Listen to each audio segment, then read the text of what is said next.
My owner in MK Ultra Mind Control was U.S. Senator Robert C. Byrd. Senator Byrd has been in office longer than I've been alive, and he's still in office today. He's been head of our Senate Appropriations Committee, which means that he decides how money is going to be spent, how it's going to be delegated, and he has made sure that more and more states' rights are lost in favor of federal intervention. And that was how global education was brought into the school systems as states' rights were overridden. The last holdout for states' rights. Did you hear Cathy O'Brien say George Romney? George, the father of Mitt Romney, who was born, George was born in Mexico, but he's this businessman and he's all these other things. The guy who the Republicans want you to pick. Cathy O'Brien, the CIA sex slave, is telling you she learned of this stuff and the sex slave stuff. She was a part of it back when George Romney was involved with things at Mackinac Island, where they tested and perfected it. Sure that more and more states' rights are lost in favor of federal intervention. And that was how global education was brought into the school systems as states' rights were overridden. The last holdout for states' rights in the education system was in the state of Alabama under Governor Fob James, who said that the federal government has no business meddling in the minds of our children. And he turned down all federal funding in order to maintain freedom of thought, in order to maintain a base of truth in the history in the school systems. And yet also watched the progress where the federal government came in and took away the states' rights and just simply overrode it. Based on what? Senator Byrd is very learned in the Constitution. I think he knows more about the Constitution than anybody I've ever encountered, that's for sure. And he can quote the Constitution much the way that a Satanist can quote the Bible, where they can take the information or they can take the words and twist them around and use semantics and switch them to fit their own agenda. And it sounds plausible, and surely you can read it right there, but it's out of context nevertheless. It's what they say. They're capable of doing it. And Senator Byrd was manipulating our Constitution to the point where the New World Order agenda took firm hold. Now we're seeing where our Constitution is just simply being eroded more and more. I'm deeply concerned for the recent events here in the state of California, where the governor here, who is not an American-born citizen, has an enormous movement going to change the Constitution in order that he be able to run for president.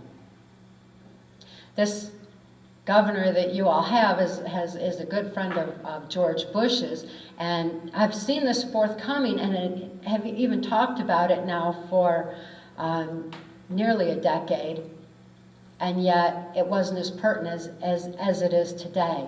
Hopefully the information will reach people enough to where they're going to realize that as you see more and more of your state's rights eroding, it's for a specific purpose.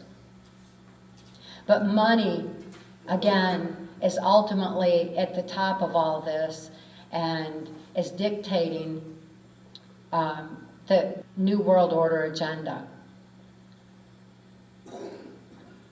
There's a massive amount of greed that continues to run and permeate our society.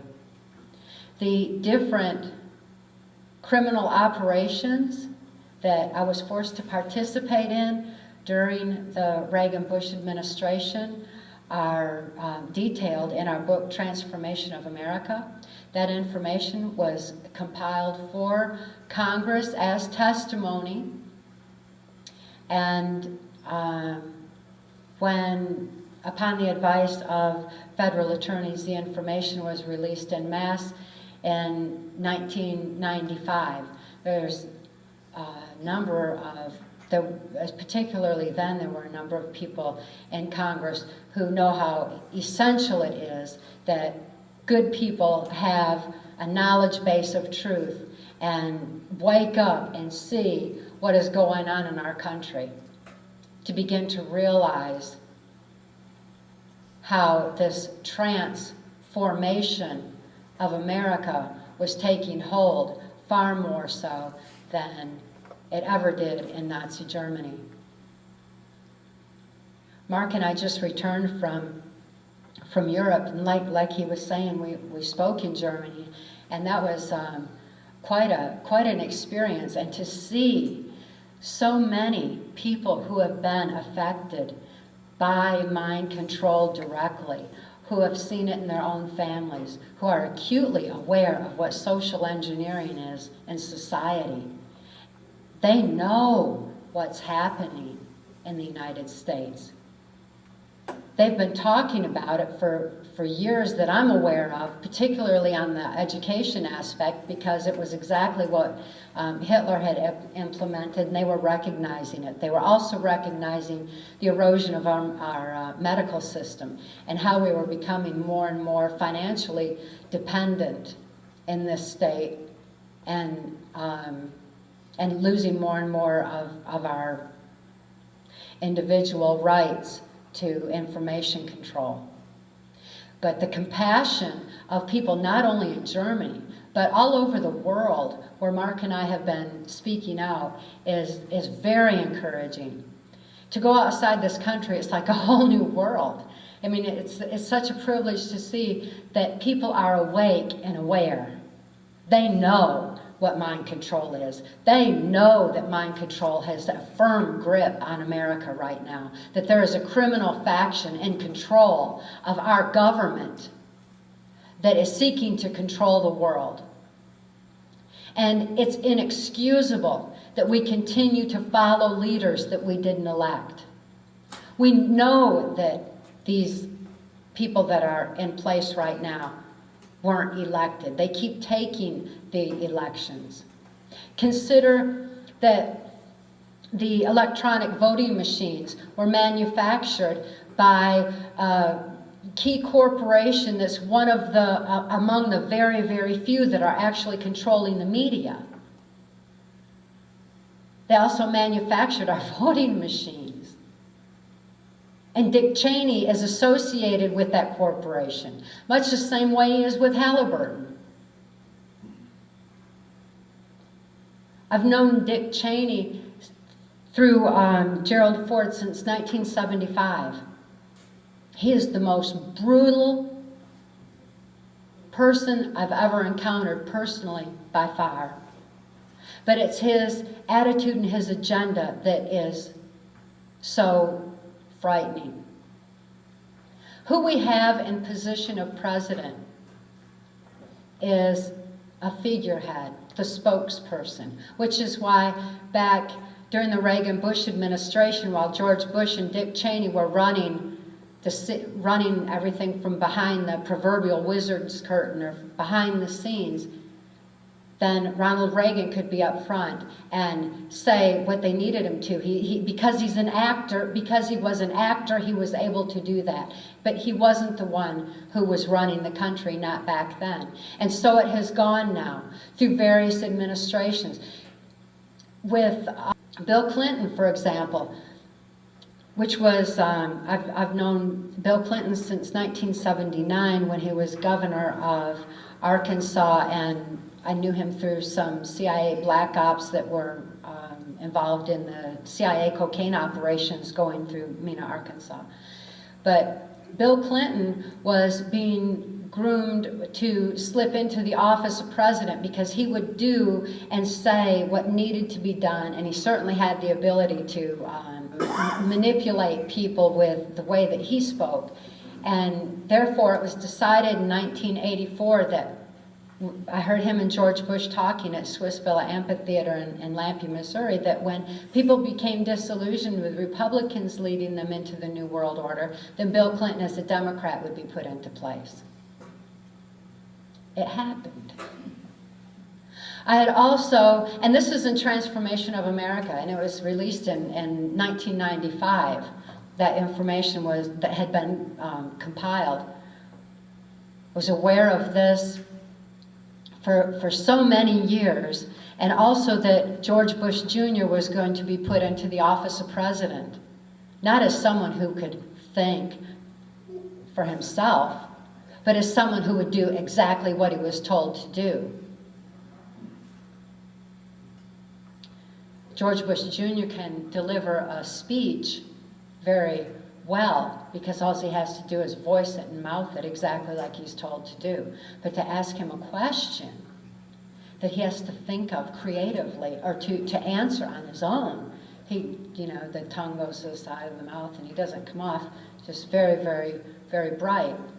That's because he's not the one who's thinking of where our country is going or where it's been. He's not the one who's aware. We got to look behind the scenes. The person that we see, the figurehead that we see as president, is not the one that's in control, and the next one's not likely to be either. And I believe that's why that Schwarzenegger's being groomed accordingly, because he too is an actor and he can voice and say whatever he's told to do as well. This is coming unless we wake up and wise up. But according to the plans that I heard at Bohemian Grove in Northern California, at the Swiss Villa Amphitheater, which is actually a CIA mind control epicenter where they train military special forces. Also Mount Shasta, California, where they train military special forces with mind control, which was where I had seen George Bush Jr. being programmed and trained and groomed as well. These particular epicenters are places where I heard numerous plans for who was going to be put into place and how the minds of the people could actually be manipulated. And I learned through that Hillary is one being groomed as well, because not robotically or under mind control. As a matter of fact, she is definitely more criminally intelligent than Bill Clinton even.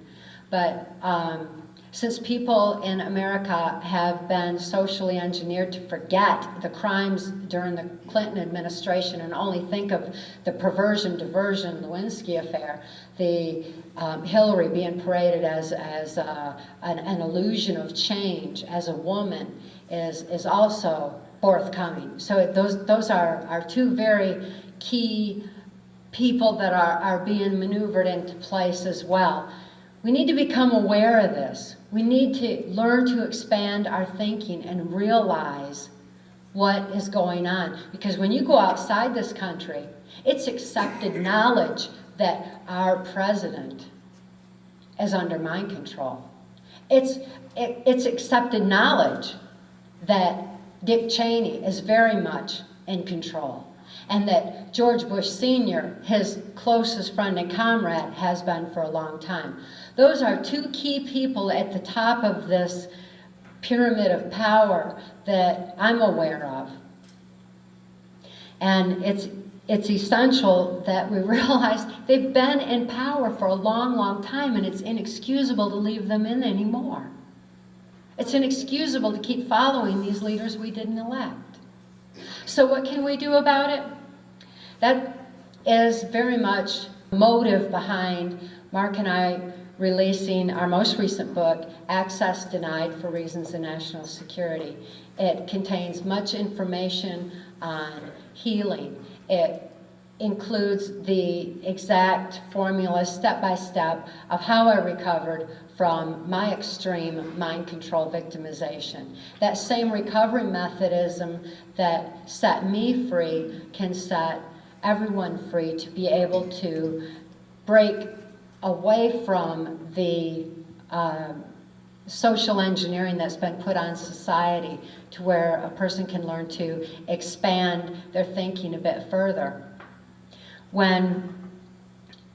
After Mark rescued my daughter and I in 1988, and he gave me a formula for deprogramming that I was able to use to deprogram myself. The first thing he did was strap a watch to my wrist and tell me to watch my watch, because I needed to have an awareness of time. With an awareness of time came a conscious awareness, or an ability to begin to monitor my own actions. With awareness came responsibility to follow my own will. But I know from personal experience that without free thought, there's no free will. And without free will, there's no soul expression. Just like I mentioned how my spirit had taken flight to that safe, loving place that was just so removed while my body was tortured to carry out the will of others. I needed to have that back in order to be able to stand strong for what I believed in, to be able to implement my own free will, and to be able to think for myself in order to realize what had actually been going on all those years of my life. Because when Mark rescued me in 1988, I was totally amnesic. I didn't know who I was, where I'd been. I didn't know how old I was, what year it was, until I began remembering what had happened. And because I felt safe for the first time in my life, and because I felt love, I was having memory flashes that were just flashing on my mind constantly, much the same way that people who are sexually abused oftentimes have those memories begin to break right around age 30, because our bodies have numerous changes that are going on at that time, where the neuron pathways of the brain begin to change and memories begin to come forward. So with a combination of being safe for the first time, and the combination of love, and the fact that I was turning 30 and I was having these memory flashes, I needed to begin to remember and piece together my own life, what had happened. What had happened was so emotionally incomprehensible that it took logic in order to begin to comprehend it. Mark handed me a pen and told me to begin to write out my memories, because the very act of moving a pen uses the logic part of the brain. And by using logic, it shifted what was emotionally incomprehensible into logic, where I could understand, face reality, and deal with what had happened. And I began to recover at a rapid rate at that point. As I gained control over my own mind again, and had free thought and free will and soul expression, I was strongly motivated to speak out on what I had learned, not out of vengeance, not out of anything negative like that. Negativity is so immobilizing. Instead, it was love for humanity. It was love for my daughter and her need for help. It was compassion. Those were the motives for me to speak out. And yet, as soon as I had deprogrammed, I had been following orders all of my life. And to learn to think for myself beyond what I had been told was a new process. It was really difficult. And thinking was like, it was like my brain would fall off into a black hole, and I just couldn't quite get there to make a decision for myself or to think for myself. And it took brain exercises where I began to expand my thinking, to consider other angles, other possibilities, other perceptions, to look at other aspects in order to begin to learn the truth. And truth is so discernible because of the strength of spirit that I had regained. It's essential that we all gain our strength of spirit in order to be able to grasp the truth.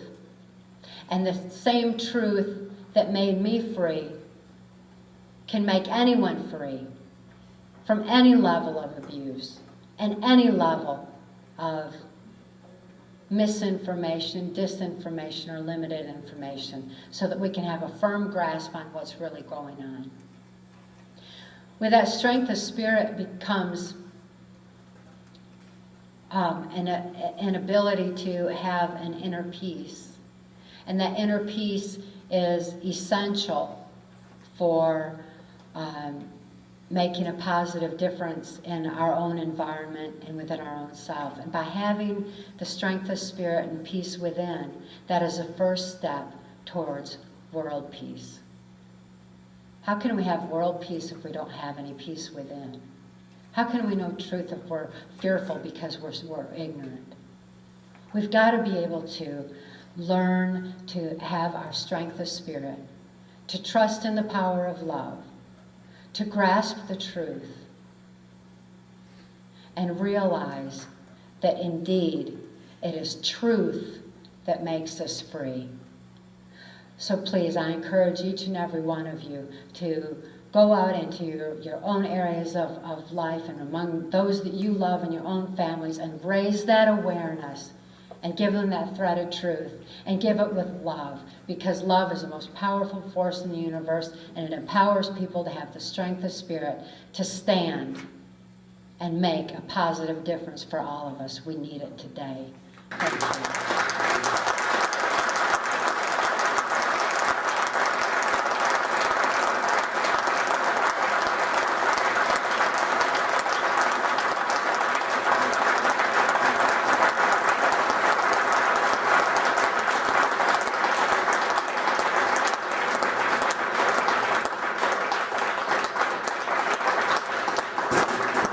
Thank each one of you, and since we're running a little late, and we appreciate all of you sticking it out, we want to take some questions, but Cathy and I have got a flight to catch, and I've got to deal with about a dozen shrinks in the morning in Nevada.